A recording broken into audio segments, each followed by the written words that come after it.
Good morning. FII কাল 1350 কোটি টাকা সেল করেছে। আজকে সকালে নিফটি একটু পজিটিভ থাকার কথা আছে। আমরা সিএসবি ব্যাংকের দিকে একটু নজর রাখবো। সিএসবি ব্যাংক কালকে 317 লো করেছে, 331 হাই করেছে। এখন স্টকটা 328-29 চলছে।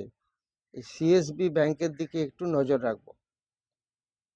গতকাল রাত্রে আমেরিকান মার্কেট বেশ ভালো পজিশনে আছে এবং দেখা যাচ্ছে ন্যাসডাকে টেকনিক্যাল স্টক মানে আইটি স্টক এবং কমিউনিকেশন সার্ভিসেস ভালো বেশ লাভ হয়েছে, মানে গেন করেছে। ডাউ জোন্স যেখানে ক্লোজ করেছে সেটা একটা ভালো রেকর্ড, ফ্রেশ রেকর্ড হিট করেছে। ইউএসএ মার্কেট বেশ ভালো আছে। ইউরোপিয়ান মার্কেট তিনটি নেগেটিভ। আমাদের মার্কেট, এশিয়ান মার্কেটস একটু মিক্সড আছে। আপনারা সাবস্ক্রাইব করবেন, লাইক করবেন, শেয়ার করবেন, সিএসবি ব্যাংক নজর রাখবেন।